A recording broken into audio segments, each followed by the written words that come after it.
안녕하세요. 한치 앞도 모르는 게 사람 일이라지만 28에 저는 부모도 형제도 친구도 버리고 가진 건 모두 털어 자유의 몸이 됐습니다. 억세고 질긴 인연, 살아선 못 끊어낼 줄 알았는데 집안이 풍비박산 나는 꼴을 보니 결국은 하게 되더라고요. 전 부잣집 아들이라는 꼬리표를 던져버리고 캠핑카 하나 몰고 집을 떠났어요. 제 여행은 목적지도 없고 끝이 언제 날지도 몰랐습니다. 그리고 산속 오지에서 한 여자를 만나게 됐어요. 운명처럼요. 그땐 갑자기 나타난 그 여자가 솔직히 거추장스러웠습니다. 당연히 친절하게 대할 수도 없었어요. 혼자가 좋아 떠난 여행, 그 여자를 외면할 수 없어 여기까지 왔습니다. 결정적인 그날 밤이 떠오르네요. 그 얘기를 하려 사연을 쓰게 됐어요. 전 엄청난 부잣집에서 태어났습니다. 어려서부터 집안 행사 때 넥타이를 메고 양복을 입었어요. 꼬마여도 맞춤 양복이었고 영화에 나오는 파티는 일상이었죠. 3남매 중 둘째였던 전 어려서부터 볼 걸 못 볼 걸 다 보고 자랐습니다. 우리 집에 많은 건 돈이요. 없는 건 인정, 사람 냄새였어요. 부모님은 집안 행사나 회사에 큰일이 있을 때마다 저희 셋을 주르륵 앞세웠습니다. 엄청 단란한 가족처럼 보였겠죠. 아버지는 어딜 가도 대접받았고 사람들이 머리를 조아렸어요. 돈과 지위, 권력이 있던 아버지는 여자까지 여럿 거느렸습니다. 한마디로 어머니 한 분으로 만족하지 못하셨어요. 아버지의 바람 때문에 어머니 역시 제정신이 아니었죠. 한밤중 부부싸움 소리는 하루가 멀다 하고 들렸습니다. 왜 싸우는지 그 내용까지 적나라하게 다 들렸어요. 이번엔 변호사냐? 그전엔 영화배우 만나더니 왜? 지적인 여자 만나고 싶었어? 청담동 빌라. 그걸 왜 그 여자를 줘? 주기를. 꽃뱀 변호사한테 눈이 뒤집혔어? 이 여편 내가 뭐라는 거야? 그 여자가 어디 꽃뱀이야? 당신이 이렇게 천박하게 구는데 내가 바람을 안 피우고 배겨? 벌어다 주는 돈으로 애들이나 잘 키워. 욕심 사납게 서방 옆자리까지 괴칠 생각하지 말고. 억울해서 못 살아. 애초에 사업도 처갓집 돈으로 시작해놓고 뭐? 벌어다 주는 돈? 나도 더는 못 참아. 이판사판 공사판이라고. 오늘 결판을 내. 그렇게 싸우면서도 두 분 절대로 이혼은 안 하셨어요. 그냥 그게 제 삶이었어요. 시키는 대로 전 10대에 외국 유학도 떠났습니다. 학비 비싼 외국 학교에 유학하면서 1년에 몇 억씩 쓰고 요트까지 빌려 외국 친구들이랑 놀면서 몇 천씩 우습게 썼어요. 그러다 외국 생활 질려 한국 대학에 입학했는데 아버지 형은 절 인생 낙오자인 것처럼 무시하더라고요. 형은 아버지 회사 물려받을 야망이 있었고 전 아니었어요. 대학 간 뒤엔 공부도 손 놓게 됐습니다. 학교에선 이런 일도 있었어요. 생전 처음 보는 여자애가 말을 걸었죠. 반갑다. 나 너 아는데. 날 어떻게 알아? 난 처음 보는데.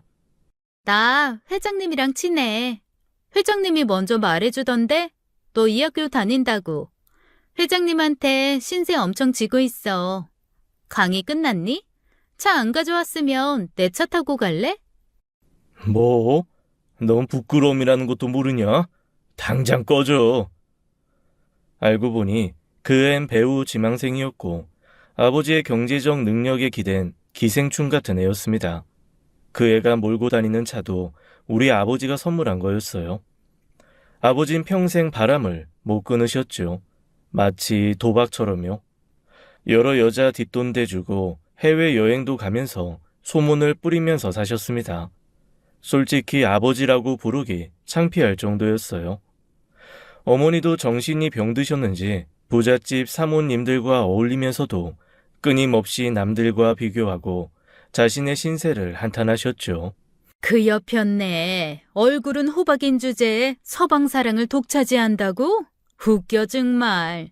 주 회장 바람기 세상이 다 아는데 자기만 몰라요 멍청하게. 돈 있는 남자, 바람 안 피우는 남자가 어디 있다고. 어머니, 이제 말씀 좀 가려하세요. 우리도 다 컸는데 막내가 불편해서 밥도 못 먹잖아요. 형은 겉으로는 착한 척하지만 실상은 달랐습니다. 앞에선 고분고분 부모님 말씀 잘 듣는 척했지만 뒤로는 아버지 재산 빼내려고 잔멀리 굴리는 남봉꾼이었어요. 바람도 신나게 피우고요. 아버지 피 그대로 물려받았다고 어머닌 속상해하셨습니다. 정신병자뿐인 우리 집에서 전 여동생과 있을 때 가장 편했어요. 동생 초연이는 어릴 때 당한 교통사고 후유증으로 휠체어에 의지해 살아가고 있었죠. 부모님이 미국에서 살라는 걸 절대 집을 떠날 수 없다고 해서 무산됐고요. 대신 온실 속 공주님처럼 자라 순수하고 착했습니다. 눈물도 웃음도 많고 동화에서 나올 법한 사랑을 꿈꾸는 애였어요. 그런 초연이마저 잃었다면 믿어지시나요? 동생은 돈 때문에 불행한 결혼을 하고 원통하게 생을 마감했습니다. 여동생은 제 후배랑 결혼했어요. 건실한 기업의 막내였고 저는 매제를 착한 사람이라고 생각했죠. 이 바닥에서 보기 드물게 순수하다고요. 하지만 그게 다 연극이었어요. 매제는 우리 집 돈을 보고 결혼했고 따로 살림까지 차린 여자가 있었습니다. 그걸 감쪽같이 속일 만큼 매제는 속이 시커먼 인물이었고 눈치채지 못했죠. 소문도 나지 않을 만큼 단속을 했더라고요. 초연이 몸 불편한 거 전혀 개의치 않는다고 하면서 1년 동안 얼마나 정성을 들였는지 몰라요. 하지만 결혼 6개월 뒤 초연이가 절 붙잡고 펑펑 울었습니다. 신혼집은 참기름 냄새는커녕 썰렁하기 짝이 없었어요. 동생 혼자 6개월을 독수 공방하고 있었던 거였죠. 매제는 인간 쓰레기였습니다. 초연이를 좋아하는 척하며 결혼해서 후계자 구도 굳힌 뒤에 본색을 드러낸 거였죠.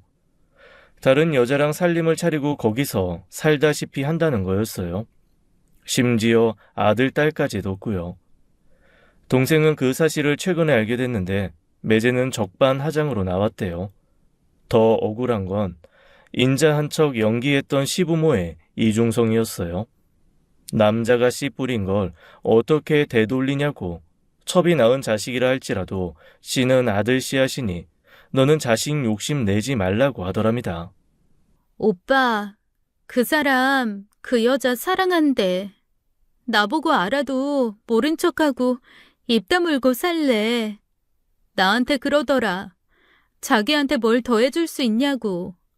주제 파악하고 괜히 질투 같은 거 하지 말고 가만히 있으라는데 경태씨 이런 사람인 줄 알았으면 나 결혼 안 했어. 여기가 내 가슴이 너무 아파. 내가 이 자식 요절을 낼 거야. 가만 안 둘 거라고. 안 돼, 오빠. 이 일로 집안 시끄럽게 하면 이혼한다고 그랬어. 나 아직 결정 못 내렸어. 엄마 아빠 뭐라고 하실지 그것도 두렵고. 이혼할지 말지는 조금 더 있다가 결정할게. 그러니까 기다려줘. 저는 피눈물을 삼키며 그 집을 나와야 했습니다. 그리고 며칠 후 일이 벌어졌어요. 초연이가 집에서 숨졌다는 소식이었습니다. 여동생은 엘리베이터가 있는 주택에서 살았는데 2층 베란다에서 휠체어와 함께 떨어졌다는 거였어요. 이것도 추정이었습니다. 목격자도 CCTV에 잡힌 장면도 없었어요. 동생이 발견된 건 다음 날 아침이었죠. 어마어마한 분노와 죄책감이 몰려들었죠. 좀 더 힘을 줄 걸, 한 번이라도 더 만나 얘기할 걸. 하지만 뒤늦은 후회였어요. 장례식장의 매제와 그 가족들은 코빼기도 안 비쳤습니다.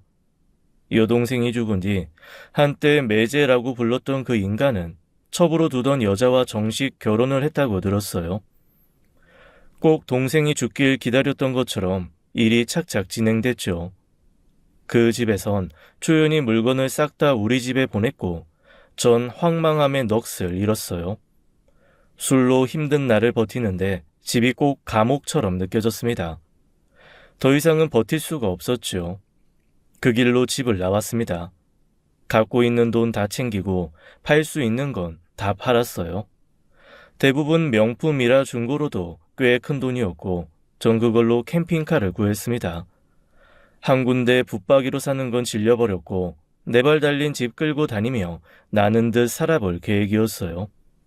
두려울 것도 겁날 것도 없었습니다. 가족들과 살다간 나까지 돌아버릴 것 같았으니까요. 휴양지 많았지만 전 그런 곳을 일부러 피해 다녔고 사람 없는 오지에서만 차를 세웠습니다. 사람한테 완전히 질려 라디오조차 듣지 않다가 생활비를 벌기 위해 작은 일을 시작했어요. 마케팅 공부를 했던 경험을 살려 블로그로 업체나 물건 홍보해주는 일을 하며 생활비를 벌었습니다.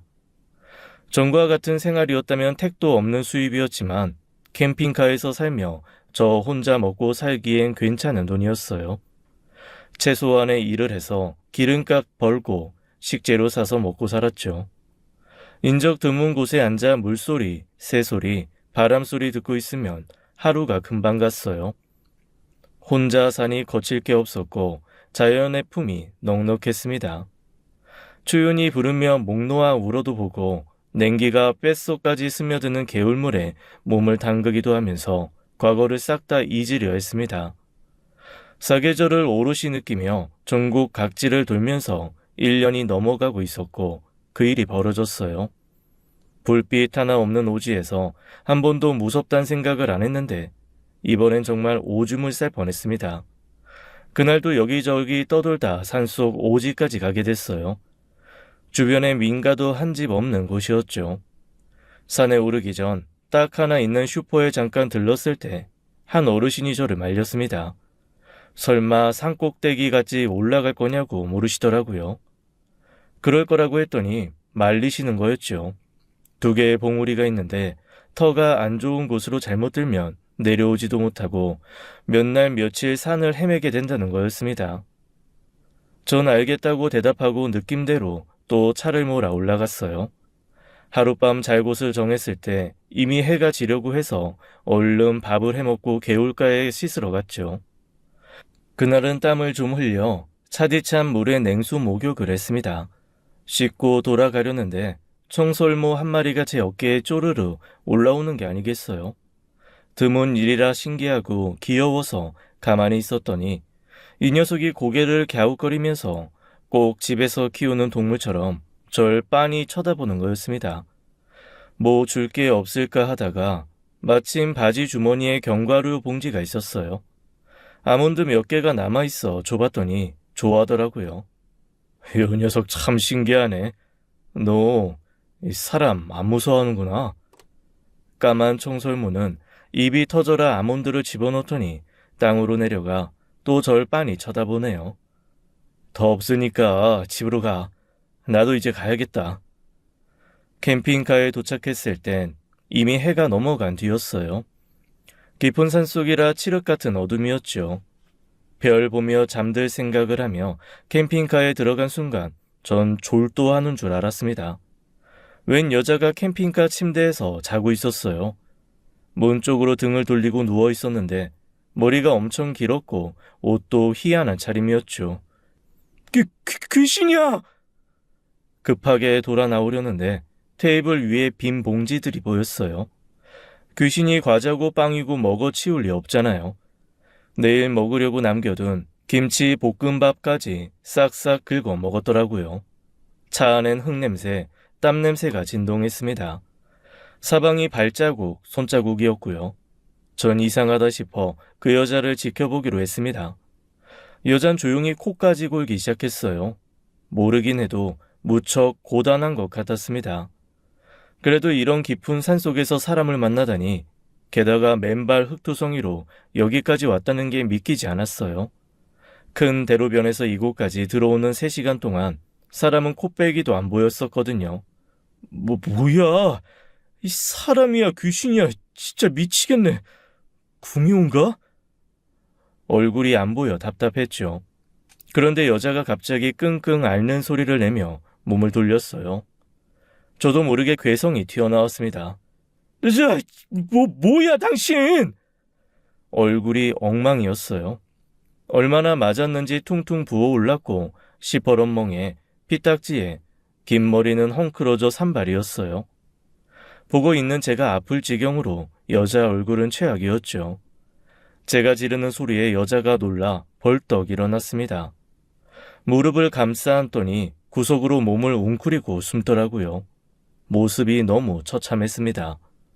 저도 모르게 경찰 부르잔 소리가 나왔어요. 사람 맞죠? 아이씨, 얼굴 왜 이래요? 이봐요, 말은 할 줄 알아요? 맞아서 이렇게 된 거 맞죠?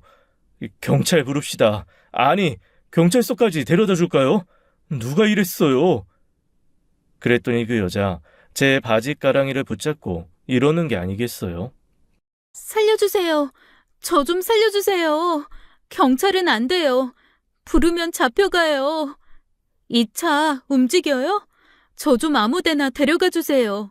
아주 멀리 어디로든 상관없어요. 제발요. 갑자기 왜 이러세요?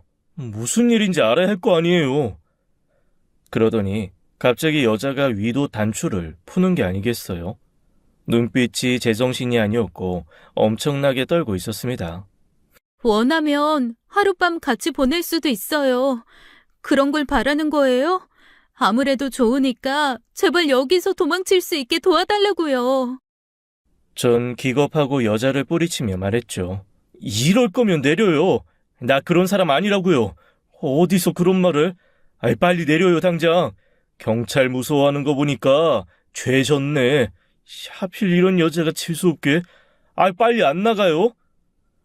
여자는 눈이 커지더니 손을 싹싹 빌기 시작했습니다. 그 퉁퉁 부은 얼굴에 닭똥 같은 눈물을 흘리면서 애원했어요. 저 그런 여자 아니에요. 너무 간절해서 그랬어요. 이 불 끄면 안 돼요? 그 사람들이 쫓아올까봐 무서워요. 제발 여길 떠나주세요. 네? 부탁입니다. 여자는 애처로울 정도로 사정을 했고 전 갈등했습니다. 복잡한 일에 휘말리기 싫었거든요. 이 여자를 내쫓으면 간단한 일인데 어쩐지 그러기가 어려웠어요. 전 몇 가지 확인을 했습니다. 당신 죄졌냐? 혹시 경찰에 잡힐 만한 짓 한 거 아니냐? 물었더니 절대로 그런 게 아니래요. 억울하게 붙잡혀 맞아 죽을까봐 그런 거라고 믿어달라고 하더라고요. 일단 여기서 벗어나게 해주면 사정을 다 말하겠다고 어떻게 하면 믿어주겠냐고 울어서 더는 망설일 수 없었습니다. 전 알았다고 여기서 벗어나게는 해주겠는데 대로변에 버스 정류장이 나오면 거기서 내려야 한다고 약속을 받고 차를 움직이기 시작했습니다. 칠흑 같은 어두운 밤, 길 찾기도 어려웠지만 어쩔 수가 없었어요.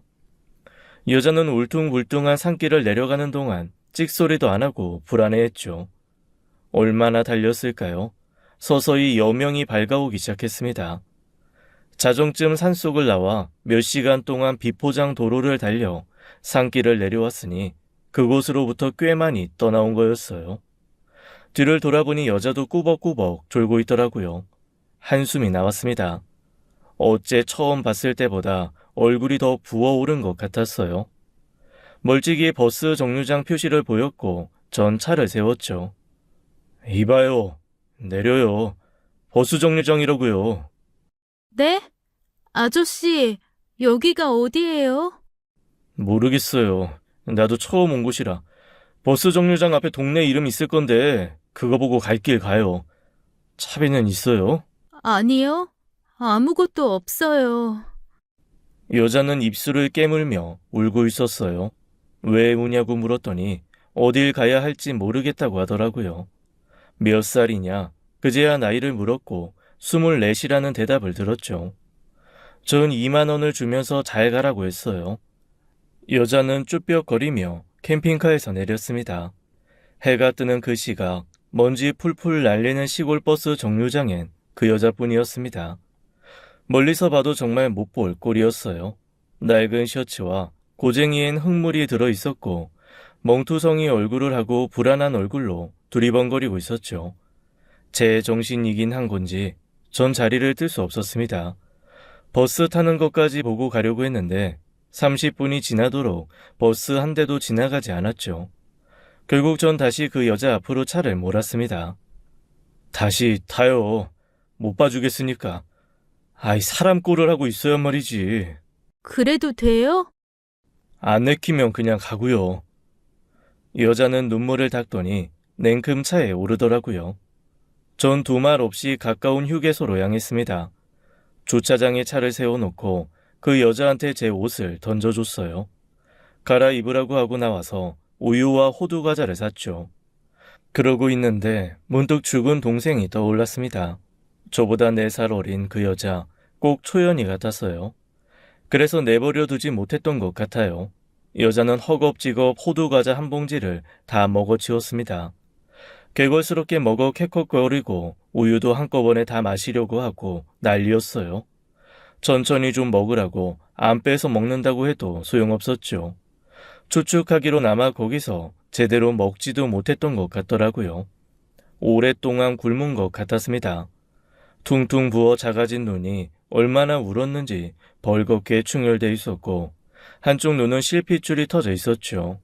속으로 욕이 나왔어요. 사람을 얼마나 괴롭혔으면 이렇게 된 건지 속상했습니다. 전 말없이 차를 몰기 시작했어요. 지난밤 발견된 그곳으로부터 무조건 멀리 달리기 시작했죠. 서너 시간 뒤 전 캠핑카를 바다가 보이는 소나무 숲 안쪽에 세웠습니다. 여자가 제 눈치를 보더라고요. 캠핑카에서 내쫓길 줄 알았던 것 같습니다. 전 망설이다 물었어요. 어떻게 해야 할지 모르겠어서 다시 묻는데 경찰에 신고해줘요? 경찰서로 갈까요? 아니, 안 돼요. 절대로 안 돼요. 경찰은 안 돼요. 살려주세요, 아저씨. 알았어요. 무슨 말인지 알았으니까 침착해요. 그럼 어떻게 된 건지 그 이유나 들어봅시다. 그 오밤중에 그 산에 왜 있었던 거예요? 여자는 망설이다 어렵게 말을 꺼냈습니다. 어젯밤 거기서 산 하나 넘으면 마을이 하나 있어요. 주변이 다 산이고 그 안에 폭 들어간 곳이에요. 아주 작은 마을이죠. 사는 사람도 몇 안 되고 그나마도 다 친인척이었어요. 집이 거긴데 도망 나온 거예요? 거긴 집이 아니라 그냥 지옥이었어요. 저 남편한테 맞아서 이렇게 된 거예요. 정말 죽을 각오로 목숨 걸고 도망쳐 나왔어요. 이번에 잡히면 정말 끝이었거든요. 여자의 발엔 물집이 잡혀 있었어요. 그녀는 바지를 들어 올려 다리 곳곳에 멍과 맞은 자국들을 보여줬습니다. 팔과 등, 배에도 흔적이 많다고 하더라고요. 결혼도 강제로 한 거나 마찬가지라고 했습니다. 더 구체적으로 말을 안 하는데 꼭 팔려간 느낌이었어요. 분노가 치밀었습니다. 말리는 사람도 없었어요? 이 사람을 이 지경이 되도록. 말리기는커녕 제가 도망칠 때마다 사람들한테 붙잡혀왔어요. 그런 날은 더 맞았죠. 독하게 때리더라고요. 정신 차려야 한다면서. 시어머니는 물론이고 마을 경찰, 부녀회장, 이장부터 시작해서 다 한통속이었어요. 뒤에 이어진 얘긴 더 참혹했습니다. 도망이 실패해 다시 잡혀오면 남편이란 작자가 3일을 굶기고 잠을 안 재웠다고 하더라고요. 고문 받을 때 가장 괴로운 게 잠을 안 재우는 거라던데 어떻게 자기 아내한테 그런 짓을 저지를 수 있는지 짐승만도 못한 인간이었죠. 창살 없는 감옥인 줄도 모르고 그 마을에 들어간 처음엔 모든 사람들이 잘해줘서 안심했대요. 홀 시어머니부터 이후까지 마을에 젊은 사람이 오니 생기가 돈다면서 간쓸게 다 빼줄 것 같이 굴었지만 본색을 드러낸 건 남편이 처음 폭력을 행사한 뒤였다고 했습니다. 여자는 망설이며 말을 이어갔어요. 그 사람 매일같이 잠자리를 요구했어요. 아무리 부부라지만 그건 너무 힘들었어요. 낮에 종일 밭일에 농사일에 살림까지 하느라 힘에 부쳤고 쉬는 날은 하루도 없었죠. 남편은 술을 좋아하는 사람이었어요. 술 냄새도 싫었고 처음 딱 한 번 싫다고 했더니 그때 폭력을 쓰더라고요. 술에 취해서 눈이 돌아서 꼭 죽일 것처럼 덤비는데 아직도 그때 일이 꿈에 나와요. 너무 충격적이어서. 믿을 수 없는 얘기였습니다. 이 여자 뼈밖에 없었어요. 한 줌도 안 될 것 같은 팔목과 허리에 마른 체격이었죠. 남자의 폭력, 누구라도 감당할 수 없겠지만 눈앞의 여자에겐 더 고통스러웠을 거란 생각이 들었습니다. 게다가 남편의 폭력 속에 아이를 잃었다고 하더라고요. 차라리 잘된 일 아니냐는 여자의 목소리엔 슬픔과 괴로움이 묻어 있었죠. 남편의 폐악질은 갈수록 더해졌고 시어머니부터 동네 사람들 모두 나중엔 여자의 고통을 당연하게 생각하고 일부러 외면했대요. 캠핑카에 숨어든 전날까지도 그런 일을 겪고 심하게 맞아 방에 기절해 있었다고 했습니다. 그런데 시어머니라는 사람이 일어나라고 발로 차더래요. 기막히게도 산나물 해오라고 소쿠리를 던지더랍니다. 그게 사람입니까? 초죽음 된 사람 병원에 데려가야지 뭐 산나물이요? 원래 그런 분이었어요. 전 그냥 집안 가구 같은 거였고요. 필요할 때 써먹는. 엉망이 된 얼굴로 제대로 걷지도 못해 엉금엉금 방을 기어 나오는 며느리를 보고도 시어머니라는 여자는 이렇게 말했대요. 맞을만 하니까 맞은 거 아니냐. 계집 주제에 사내가 원하면 백날이고 천날이고 응해줘야지. 어젯밤 다 들었다. 건방진 것. 넌 맞아도 싸. 난 우리 아들 여자한테 설설 기는 꼴 죽어도 못 본다. 감히 도망칠 생각 말고 딱 죽었다 생각하고 살아. 니까지 게 어딜 가서 뭘 할 건데, 어? 산나물이나 한 소쿠리 캐와. 흐느껴 울던 여자는 더는 안 되겠다고 차라리 죽는 게 낫지 여기선 더 이상 버틸 수 없다고 생각했대요. 젖 먹던 힘까지 쥐어짜 뒷산으로 올라가는 척하면서 미친 듯이 도망을 쳤다고 했습니다. 다리가 아파 못 걸으면 네 발로 기어서 올랐대요. 그녀의 손톱 밑에는 흙이 새까맣게 껴 있었고 손바닥도 다 긁힌 상처였죠. 잡히면 죽는다는 생각에 길을 쓰고 산을 넘었고 그 밤에 깊은 산골에서 제 캠핑카를 발견한 거였습니다. 사람이 있으면 어떡하나 걱정할 겨를도 없이 캠핑카에 뛰어들었고 허겁지겁 눈에 보이는 걸 먹고 잠이 든 거였어요. 저를 보자마자 도망가게 해달라고 매달렸던 거였고요. 얘기를 다 듣고 나니 해가 중천에 떠 있었습니다. 이글거리는 태양 아래서 오히려 전 한기가 돌았어요. 사람이 악해도 이렇게 악할 수가 있을까요? 때리고 괴롭혀 죽음까지 각오하게 만든 그 치들을 인간이라고 할 수 있을까요? 눈앞의 여자가 너무 가여워 무슨 말을 꺼내야 할지 모르겠더라고요. 경찰에 신고해봤자 소용없다고 오히려 거기 끌려가기만 할 거라면서 차라리 다른 사람으로 살면서 멀리 도망가 사는 게 낫다는 여자의 말이 이해가 될 정도였습니다. 제가 물었어요. 어디쯤 내려주면 되겠냐고요. 그랬더니 여자는 답이 없었습니다. 거기서 자그마치 3년을 살았다고 하더라고요. 고등학교 졸업 후 대학 합격증까지 받아놨는데 학교는 가보지도 못했대요. 세상 물정을 몰라 어디서 뭐라고 살아야 할지 모른다면서 눈물을 흘렸습니다. 말 못할 고초가 많았을 그녀를 더 힘들게 하고 싶지 않았어요. 어딜 내려준다 해도 같은 일을 당하지 않을 거라는 보장이 없었으니까요. 저도 모르게 이 말이 튀어나왔죠. 그럼 당분간 캠핑카에서 지내도 괜찮겠어요? 내가 봤을 때 지금 그쪽 혼자서 못 살아요. 아이, 나 나쁜 놈 아니에요. 내 여동생 같아서 그러는 거니까 오해는 말고 당분간 여기 있어요. 약국 갔다 올게요. 먹고 싶은 거 없어요? 여자는 놀란 눈으로 보더라고요. 갑자기 목이 콱 메어왔습니다. 떡볶이 같은 거 안 좋아해요? 사다 줘요? 매운 거 잘 못 먹어요. 정말 저 여기 있어도 돼요? 고맙습니다, 아저씨. 한숨 자고 있어요. 전 지갑을 챙기면서 사진 하나를 여자에게 건넸습니다. 이젠 세상에 없는 동생이라고 초연이를 소개했어요. 당신 걷어주는 거 다른 마음 없으니 마음 놓으라고 했죠. 내가 캠핑카에서 살게 된 것도 따지고 보면 이 녀석 때문이라고 하면서 동생 같은 마음으로 그러는 거니 오해 말라고, 괜한 걱정 말고 몸을 추스르는 게 좋겠다고 했어요. 약국에서 멍을 바르는 약을 사고 시장이 어딘지 물어봤어요. 캠핑카로 돌아가 여자에게 모자와 선글라스, 마스크를 챙겨줬습니다. 필요한 게 있을 거 아니냐고 같이 시장에 가자고 했죠. 여자는 겁부터 먹더라고요. 전 얼굴 다 가렸으니 알아보는 사람 없을 거고 시장에선 저한테 팔짱을 끼라고 했어요. 자연스럽게 부분한 연인처럼 행세하자는 거였죠. 누가 봐도 시비 못 걸게 하려는 제 작전이었어요. 시장 앞에선 3만 원을 주면서 필요한 걸 사라고 했어요. 제가 입구를 지키고 여자가 안에 들어가 필요한 걸 샀죠.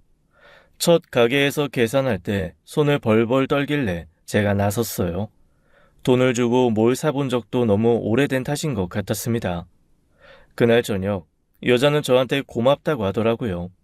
시장 구경 정말 오랜만에 해봤다고, 필요한 걸 사게 해줘서 고맙다고 하면서요. 서로 이름조차 물어보지 않고 우린 동거 아닌 동거를 하게 됐습니다. 물론 잠은 따로 잤죠. 여자를 캠핑카 안에서 자게 하고 전 밖에 텐트를 치고 잤어요. 그리 춥지 않은 계절이라 가능했습니다. 다음날 여자는 저한테 가위를 빌려줄 수 없겠냐고 하더라고요. 흠칫해서 물었습니다. 가위로 뭐 할 거냐고. 나쁜 짓 할 거면 못 준다고 했더니 아니래요. 머리를 짧게 자르고 싶다고 하더라고요. 얼마 뒤 커트 머리에 제 커다란 옷을 입은 여자가 모습을 드러냈죠. 고마워요, 아저씨. 말끝마다 아저씨 아저씨. 나 그쪽보다 3살밖에 안 많아요. 수염 길러서 나이 들어 보이나? 아이, 밥 먹읍시다. 어서 와요. 그래봤자 거창할 것도 없었습니다. 즉석밥 데우고 인스턴트 미역국을 데워 바닷가를 보고 나란히 앉았어요. 그 여자도 밥을 곧잘 먹더라고요. 캠핑카의 생활이 익숙해지자 여자는 저보다 일찍 일어나 아침을 준비하기 시작했죠. 작은 냄비에 밥도 해놓고 멀건 국도 끓여놓고요. 이런 거 안 해도 된다고 했더니 뭐라도 보답을 하고 싶다고 하는데 예의를 아는 여자 같았어요. 문득 처음 만난 밤이 떠올랐습니다. 오죽 급했으면 단추를 풀 생각까지 했을까요? 시간이 흐르며 우린 이런저런 얘기를 나누게 됐죠. 여동생 예쁘게 생겼던데 많이 보고 싶겠어요. 캠핑 생활 시작하고 아쉬운 거 아무것도 없는데 딱 하나. 동생 납골당에 자주 못 가보는 거, 그게 아쉬워요. 몇 살 차이예요? 2살요. 너무 착하고 예쁘게 생겼어요. 그쪽이랑도 많이 닮았고. 동생 없어요? 여자는 고개를 저었습니다. 슬쩍 연락할 부모 형제나 친척 없냐고 물었더니 답이 없어요. 그럴 만한 사정이 있겠거니 더는 묻지 않았죠. 시간이 흐르며 여자의 얼굴에서 붓기가 빠졌습니다. 멍도 조금씩 빠지고 본래 얼굴이 돌아오는 것 같았죠. 피차 어색한 사이에 얼굴빤히 볼 일은 없어서 어쩌다 눈이 마주쳐도 시선을 피하곤 했는데도 인상이 참 좋더라고요. 얼굴이 원래대로 돌아오면 빼어난 미인일 것 같았습니다. 저도 여자와 함께 지내면서 면도도 하고 머리도 빗기 시작했죠. 사람을 피해 여기저기 다녔지만 누군가의 시선을 느끼면 서로 약속이나 한 듯 팔짱을 끼고 다녔어요. 그마저도 몇 번 안 되는 일이었지만 여자의 다급함이 느껴졌습니다. 아주 멀리 왔다고 안심을 시켜줘도 여자는 가끔 악몽을 꾸는지 자다가도 벌떡 일어나곤 했어요. 한번 깨면 도통 잠이 들지 못해 괴로워하는 것 같더라고요. 그때마다 전 제 얘기를 하나씩 꺼냈습니다. 10몇 살에 도망치듯 떠난 외국 유학 얘기부터 아버지의 바람, 어머니의 정서적 학대, 초연이의 억울한 죽음까지 응어리진 이야기를 하기 시작했어요. 여잔 제 얘기에 울고 웃고 놀라워했습니다. 돈이 많으면 불행한 일은 안 당하는 줄 알았대요. 바보 같은 생각이라는 거 제 얘기 듣고 알았다며 초연이 얘기에 정말 가슴 아파했습니다. 한 번은 또 외국 유학은 어떻게 하면 갈 수 있는지, 풍경은 어떤지 그런 것도 묻더라고요. 돈이 많으면 다른 건 몰라도 외국 여행은 꼭 한번 해보고 싶었어요. 그거 알아요? 백야라고. 밤에도 해가 지지 않는 나라도 들어봤죠? 전 거기 꼭 가보고 싶어요. 왜요? 어려서 밤을 참 무서워했거든요. 돌아가신 엄마가 얘기를 참 많이 해줬는데 그때 알았어요. 꼭 마법 같지 않아요? 얘기를 나눠보니 그녀도 고운 심성을 가진 여자였습니다. 가차 없는 운명에 이리저리 끌려다녔어도 본래 심성까진 다치지 않았더라고요. 그게 또 신기하고 애처로웠죠. 한 번은 갯벌 근처에서 머문 적이 있었어요. 제가 바지락을 캐서 칼국수를 끓여줬는데 너무 맛있게 먹더라고요. 그렇게 맛있냐고 물었더니 칼국수 정말 좋아한대요. 어디서 바지락 했냐고 묻길래 저기 어디라고 알려줬죠. 다음 날 잠깐 시내에 다녀왔더니 여자가 안 보였습니다. 순간 불길한 생각이 들었어요. 저기요! 어디 있어요? 보름이 넘도록 같이 지내면서 통성명조차 안 한 그녀를 찾기 위해 전 사방팔방 돌아다녔습니다. 불길한 예감이 뇌리를 스쳤고 미친 사람처럼 주변을 뛰어다녔죠. 말 없이 떠났나? 혹시 붙잡혀 간 건가? 화가 나고 불안해 견딜 수가 없었습니다. 누구한테 물어볼 수도 없고 쩔쩔매다 백사장에 엎어져 욕을 하고 있을 때였어요. 누군가 제 곁에 다가오는 게 느껴졌죠. 왜 여기 있어요? 무슨 일 있어요? 고개를 들어보니 챙이 넓은 일모자로 얼굴을 다 가린 여자가 눈만 깜빡거리며 저를 쳐다보고 있었습니다. 보니까 작은 비닐에 바지락이 한가득이었고 장화엔 뻘이 잔뜩 묻어 있었어요. 이까지 바지락 때문에 사람을 이렇게 놀래켜요? 붙잡혀간 줄 알고 얼마나 놀란 줄 아냐고요. 미안해요. 난 그저 칼국수 끓여주려고. 어제 내가 다 먹어서 미안해서요. 칼국수 안 먹어요. 됐어요? 왜 사람을 걱정시켜요? 전 화가 나 혼자 캠핑카로 돌아왔습니다. 돌아온 그 여잔 조용히 앉아있더니 장화와 모자를 벗고 제 앞에 섰습니다. 그러더니 메모지를 내밀며 계좌번호를 적어달래요. 신세 많이 졌다고 이제 가보겠다고 하더라고요. 전 콧방귀를 꼈습니다. 무슨 자존심인지 가지 말라는 말은 또 안 나왔죠. 가고 싶으면 그냥 가요. 당신한테 쓴 푼돈 얼마인지 기억도 안 나니까. 대신 자리 비워줄 테니까 나 없을 때 떠나요. 떠나는 뒷모습 보기 싫다 이겁니다. 알겠어요? 전 열받아서 시내로 가버렸어요. 정처 없이 돌아다니면서 시간이 흐르기만을 기다렸습니다. 다짜고짜 왜 화를 냈는지 제가 절 이해 못하겠더라고요. 하지만 이미 엎질러진 물이었습니다. 이제 멍도 다 빠져 여자의 얼굴은 정상으로 돌아와 있었어요. 예상대로 눈에 띄는 미인이었죠. 어딜 가든 그 얼굴 가리고 다녀야 할 텐데 아니면 눈에 확 띌 텐데 걱정이 앞섰지만 그런 걱정하는 제가 너무 못나 보였어요. 한동안 끊었던 소주 반병을 마시고 터덜터덜 캠핑카로 돌아왔습니다. 이제 다시 혼자 여행을 계속해야겠죠. 벌써부터 텅 빈 마음이 너무 허전하고 괴로웠어요. 그런데 멀리 보이는 캠핑카에 불이 켜져 있었습니다. 가느다란 연기도 피어오르고요. 컹컹거리는 개 짖는 소리도 들리고 분위기가 심상치 않았죠. 저도 모르게 뛰기 시작했어요. 숨이 턱에 차도록 달려가 보니 여자가 들개들과 대치하고 있었습니다. 방어한다고 기다란 봉 하나 들고 무서워 벌벌 떨고 있더라고요. 가라고! 얼른 차 안에 들어가 있어요, 빨리요! 여자 얼굴은 눈물이 범벅이 돼 있었고 전 송곳니를 드러내는 들개들을 한참 후에야 내쫓을 수 있었습니다. 저 없을 때 혼자 저녁을 한다고 밖에서 고기 굽고 된장찌개 끓이던 중에 들개들이 몰려든 거였어요. 전 또 괜히 퉁명스럽게 물었습니다. 왜 안 가고 이러고 있어요? 큰일 날 뻔했잖아요. 그쪽 화난 상태에서 떠나고 싶진 않았어요. 이해 안 되겠지만 그냥 오늘은 같이 이거 먹어요.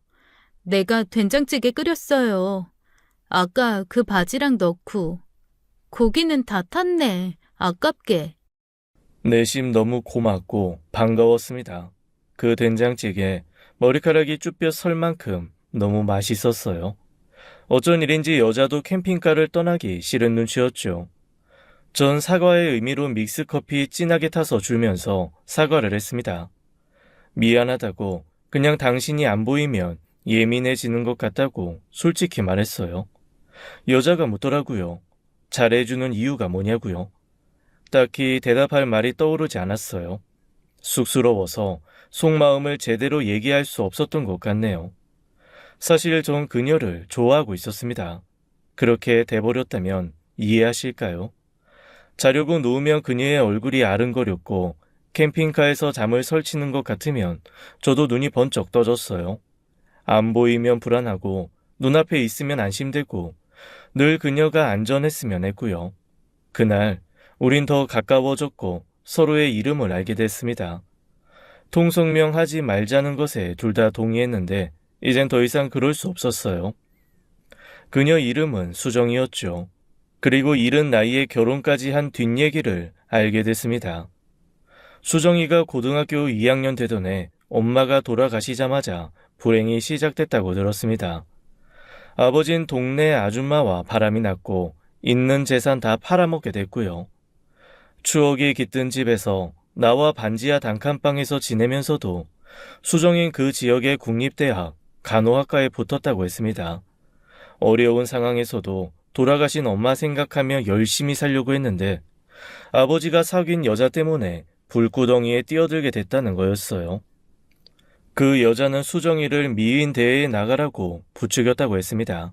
대학 등록금을 내줄 테니 일단 나가보라고 해서 엉겁결에 나갔고 뛰어난 외모에 입성까지 하게 됐고요. 그런데 이후 이상한 일이 시작되는 거였죠. 지역 유명 인사 회식 자리, 골프 모임 뒤풀이에 자꾸만 불려 나갔대요. 학교엔 가지도 못하게 하고 남자들 술자리에 자기를 밀어넣는 상황에 힘들어하던 중 아버지와 그 여자가 야반 도주를 해버렸다는 걸 알게 됐고요. 동네 사람들도 사기로 해먹고 둘이 날라버린 거였습니다. 사람들이 몰려와 너라도 돈 내놓으라고 괴롭히던 그때 한 중년 여인이 찾아왔다는 거였어요. 네 아버지한테 돈 꿔주고 못 받았지만 상황 딱하니 빚독촉 안 하겠다. 대신에 자기 아들과 결혼을 하는 게 어떻겠냐. 동네 사람들 빚도 일부 갚아주겠다. 우리는 먹고 살만하고 넌 오갈 데 없는 처지 아니냐. 자기랑 같이 가자고 하더랍니다. 너 여기 있어봤자 평생 부모 빚 갚고 살아야 하는데 차라리 나랑 가자. 지금까지 초년고생했다 치고 우리 집에서 호강하며 살면 돼. 우리 아들 너보다 나이 1살 많고 아주 잘생기고 능력 있는 청년이야. 네 아버지가 떼먹은 돈 없는 걸로 할 테니까 나랑 가자. 가서 내 아들 별로면 다시 돌아와도 돼. 손해볼 것 없잖아. 안 그래? 그 여자는 수정이를 바다에 데려가 회를 사주더니 바다에 서보라고 사진을 찍어주겠다고 하더래요. 그러더니 뜬금없이 배를 타보자고 해서 어부의 배를 빌려 먼 바다로 나갔다고 했습니다. 거기서 누가 떠미는 느낌의 수정인 물에 빠져 의식을 잃었고 눈을 떴을 땐 예비 시어머니가 우는 모습이 보였대요. 하마터면 죽을 뻔했다면서 수정이를 안고 울부짖으며 이제부터 자기를 엄마라고 부르며 살라고, 불쌍한 것 얼마나 고생하면 배에서 발을 헛디딜 수 있냐고 안쓰러워하더라는 거였습니다. 그렇게 수정인 한치의 의심도 없이 악마의 소굴에 들어가게 됐고 학대당하며 살게 된 거였어요. 남편이란 사람은 15살 위였고 주사의 폭력에 분리수거도 안 되는 부류였고요. 아버지가 떼먹은 돈 고스란히 갚으라며 고된 노동이 매일같이 이어져 수정인 죽을 만큼 힘들었다고 했습니다. 도망갈 때마다 잡혀 죽기 직전까지 맞는 게 너무 괴로웠대요. 이야기가 끝나고 수정인 울고 있었어요. 전 조용히 그녀의 손을 잡아줬습니다. 제 큰 손에 하얀 수정이의 손이 다 들어오더라고요. 어린 나이에 너무나 큰 불행을 겪은 수정이가 너무 가여웠습니다. 저도 모르게 그녀를 따뜻하게 안아주게 됐죠. 수정인 제 품에서 한참 흐느꼈어요. 우린 누가 먼저랄 것도 없이 입을 맞추게 됐습니다. 전혀 예상하지 못한 일이었어요. 그녀가 묻더라고요. 캄캄한 밤이 무섭지 않은 이유를 아냐며 돌아가신 엄마가 해줬다는 얘기를 들려줬네요. 먹구름 뒤에 영롱한 달이 있을 거라고 믿으면 두려울 이유가 없대요. 지나가는 바람에 먹구름은 곧 사라질 거고 칠흑 같은 어둠도 거칠 거라는 거였죠. 도망쳐 깊은 산속을 헤매다 작은 불빛이 보이는 제 캠핑카를 발견했을 때 살았다 싶었고 그 느낌 잊지 못한대요. 작지만 안전한 공간이라는 생각에 허겁지겁 먹을 걸 입에 넣자마자 잠이 쏟아지더랍니다. 전 제 마음을 고백하게 됐어요. 수정이가 더는 다치는 거 싫다고, 아프고 힘들어하는 모습도 보고 싶지 않다고, 사실 좋아하게 됐다고 말했습니다. 적지 않은 나이에도 그런 고백은 쉽지 않았어요. 떨리고 쑥스러운데 수정이가 제 품에 꼭 안기더라고요. 덜덜 떨면서도 했던 말이 아직도 기억에 남습니다. 헤어지기 싫어서 지금까지 있었던 거 눈치 못 챘어요? 그날 밤 우린 함께 밤을 보내게 됐어요. 늘 혼자라고 생각했고 앞으로도 외롭게 살 거라고 여겼는데 그날 밤은 너무나 따뜻했습니다. 캠핑카가 하나도 좁지 않았어요. 아늑해 좋았고 세상 그 누구도 부럽지 않았습니다. 수정인 처음엔 제가 무서웠지만 함께 지내며 좋은 사람이란 확신이 들었대요. 자기를 아끼고 소중히 여겨주는 모습에 두려움이 봄눈 눕듯 사라지고 그 자리에 애정이 차오르기 시작했다고 했습니다. 다음 날 우린 쑥스러워 한나절은 시선을 피한 것 같아요. 그 뒤론 일사천리였죠.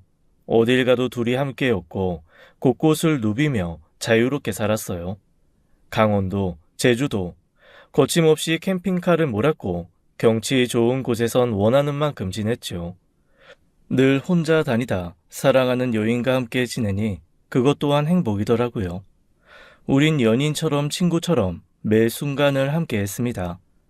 전 캠핑카로 세계 여행을 가보는 거 어떻겠냐고 했어요. 그렇게도 할 수 있냐고 수정이가 놀라더라고요. 여권을 만들어야 하는데 그게 걱정이었죠. 그런데 뜻밖의 일이 벌어졌습니다. 수정이가 임신했다는 걸 알게 된 거였어요.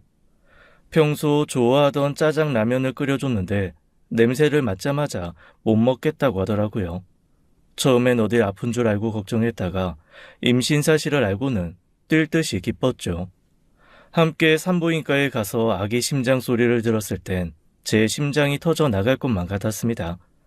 임신 중기에 접어들면서 캠핑카로 계속 이동하며 사는 건 무리다 싶었어요. 저흰 작은 동네에 터를 잡고 거기서 살아가기 시작했습니다.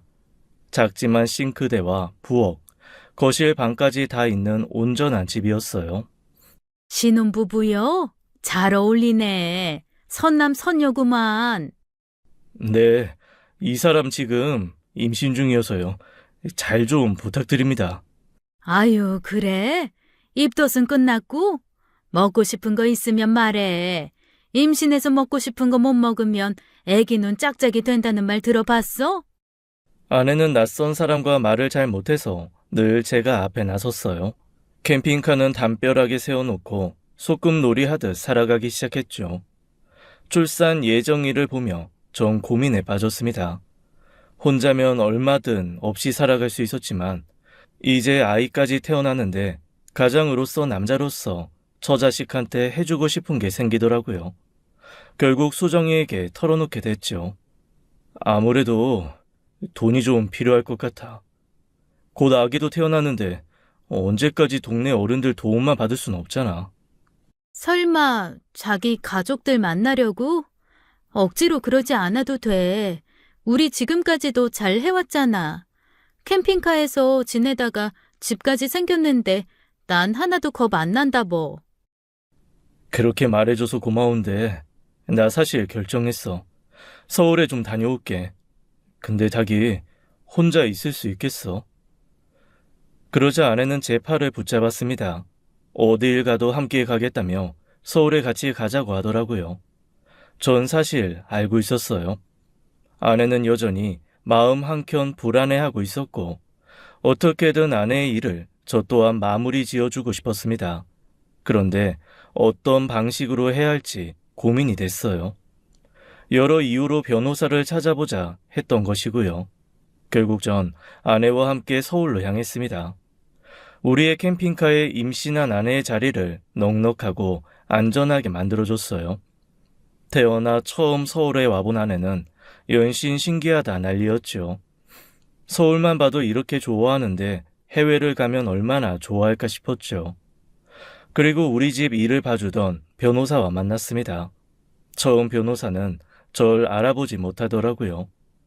캠핑카를 몰고 사라진 지 2년이 넘는 동안 전 많이 변해 있었습니다. 깡 마르던 몸엔 살이 붙었고 턱수염도 길러 나이도 많아 보였죠. 편안한 옷차림에 흙 묻은 등산화, 덥수룩한 장발의 절 그냥 지나치더라고요. 김 변호사님. 누구시죠? 저예요, 심재영. 아이고, 왜 이렇게 변했어요? 같은 사람 맞아요. 변호사님도 배가 더 나오셨네요. 관리 안 하시나 봐요. 그간 어디서 어떻게 살았냐고 물어서 솔직히 대답했죠. 혼자 몸으로 캠핑카 끌고 전국을 다녔다고요. 이제 세계 일주를 떠나고 싶은데 혹시 내 앞으로 된 돈이 있냐고 물었습니다. 아내의 일도 물어보려던 찰나 변호사가 부모님 얘기를 꺼냈어요. 이럴 때가 아니에요, 지금. 회장님 사모님 소식 모르시죠? 그리고 듣게 된 소식에 큰 충격을 받았습니다. 아버지는 이미 세상을 떠난 뒤였어요. 외국의 호텔에서 비명 행사하셨다는 소식이었죠.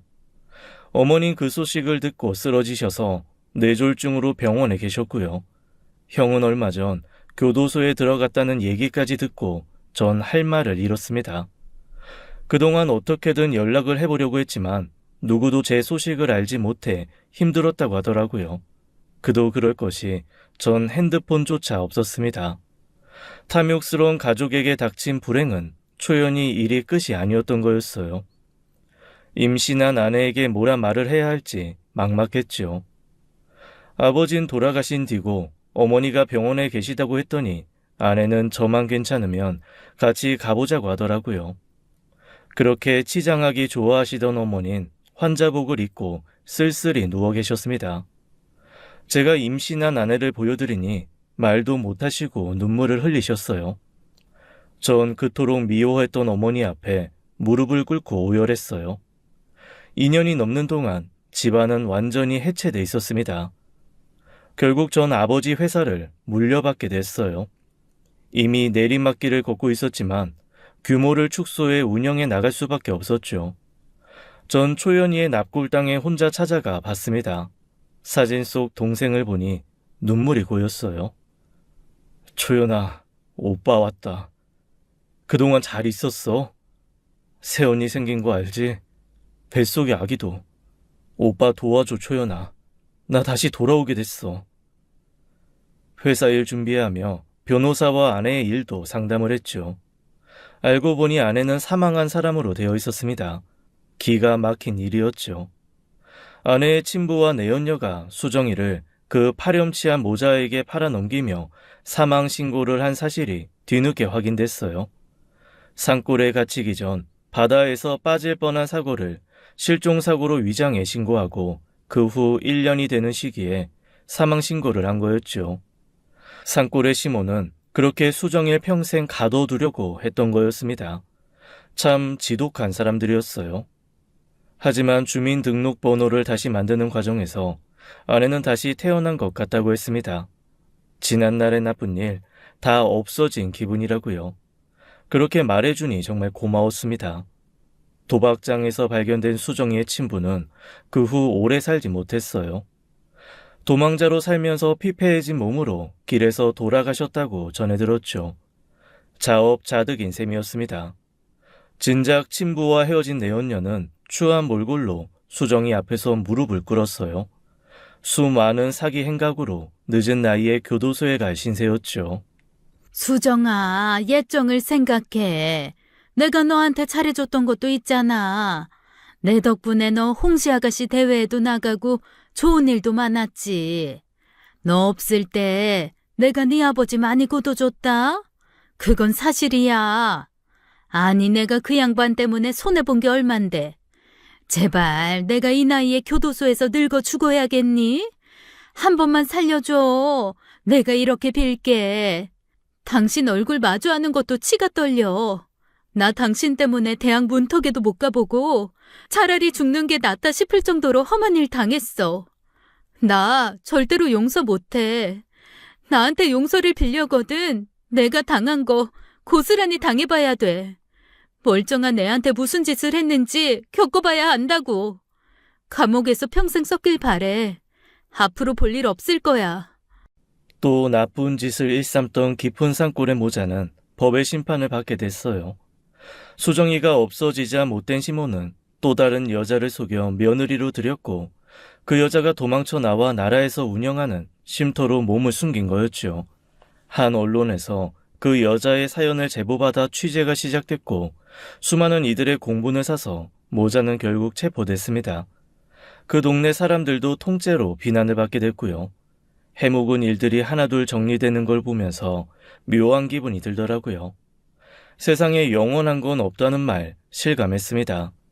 차차 아내와 전 안정을 찾아갔어요. 30도 되기 전에 가정을 꾸릴 거라는 상상 한 번도 못 해봤는데 어느새 전 가장이자 남편, 아빠가 되어 있었죠. 전 아내와 도시에 집을 마련하게 됐어요. 오랜 고민 끝에 내린 결정이었습니다. 아픈 유년 시절의 기억이 있는 집을 허물고 그 자리에 새 집을 올렸어요. 통유리로 햇살이 쉼없이 들어오는 집이 완성됐죠. 누구보다 아내가 기뻐하는 모습을 보니 잘한 결정이다 싶더라고요. 물론 시골의 작은 집도 가끔 갑니다. 주변 땅을 사서 그곳에도 아늑한 별장을 만들었어요. 큰딸에 이어 둘째 아들도 연년생으로 나와서 가끔 머리 식히러 가곤 합니다. 제 전폭적인 지원 아래 아내는 다시 간호대에 들어가 공부를 시작했어요. 학위를 따는 그 눈물겨운 노력 속에서도 아내는 너무 행복해했죠. 하고 싶던 공부였다며 좋아하는데 말릴 수도 없었습니다.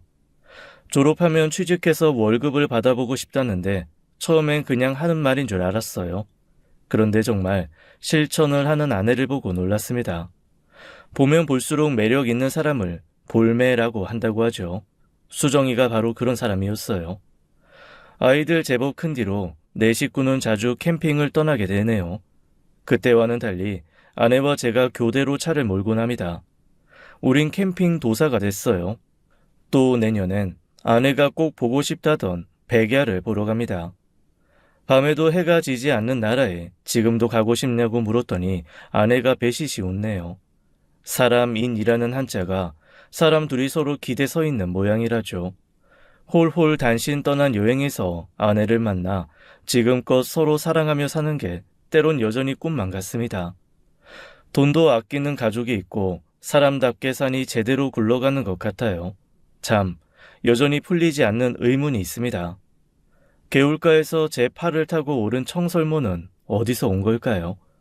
그 전에도 뒤에도 같은 일은 한 번도 없어 더 신기하게만 느껴지네요. 제 사연은 여기까지입니다. 긴 이야기 들어주셔서 감사합니다.